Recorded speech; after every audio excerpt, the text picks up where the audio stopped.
para hindi maubusan ng posporo si Umberto. Oo, buti pa. Let's take turns sa pagbabantay. Tama. Bantayan niyo yan. At ako naman ay may babantayan sa aking little grass shack. Landi mo.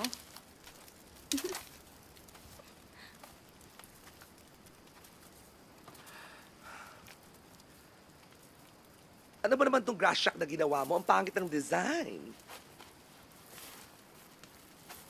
Sensya ka na, Joshua. Dito kondo. You should learn to explore your ingenuity and use your natural resources. Yoko, Joshua. Kakapagod. But this is such a perfect spot for a honeymoon. Honeymoon? Mm-mm. Honeymoon. Nakakapayat yan. Lahat tayo sa Sofitel. Nasa isla tayo. Islang nakakabaliw. What do you expect me to do? Resist all temptations in this island? Kung dati nga hindi ako nakatiis, ngayon pa kaya? Matulog ka na. Gutom lang tayo. Pagod. Galit. Nasasaktan. Pero lahat yan mawawala pag natulog ka na. Ricardo, do you still love me? I know it sounds ridiculous, pero mamamatay ako pag nawala ka. Dalawa tayong mamamatay sa gutom.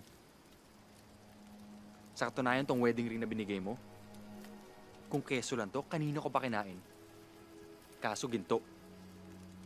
Paano mapapakinabangan ng ginto? Kaya matulog ka na.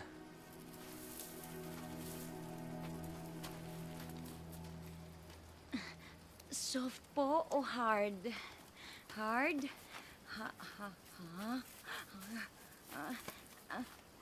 Macho, no, ma'am. Hey, aray! Kutsina! Pasayin mo ako. Opo, ma'am. Ito na nga eh.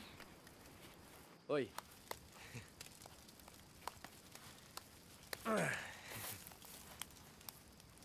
Para tuloy tayo nagka-camping dito, no? Nagka-camping naman ng pagkain. Huwag ka nga magmura. Pagkain ka dyan. Sige. Ano naman yung nasa isip mo? Hulaan mo. Sige. Sirit.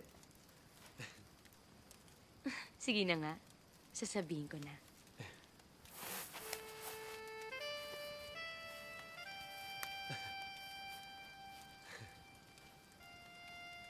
Hulaan ko kung anong nasa isip mo. Tama ba? Alam mo, matagal na akong di nakakaramdam ng ganito. Mula nung huling yakap niyo ni Antonio? Parang 100 taon nang nakalipas. Ibang-iba. Ibang-iba pati yakap mo. Paano iba? Basta iba.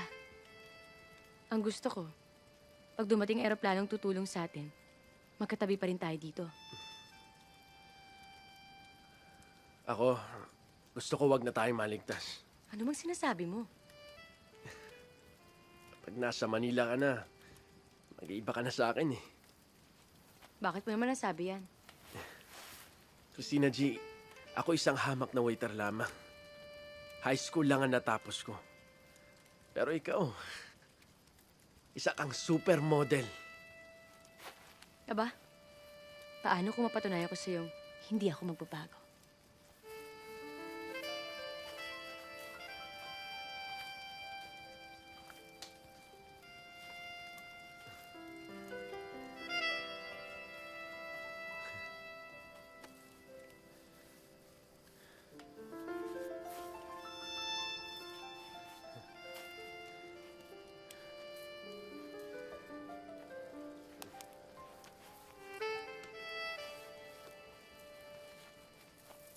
Thank you.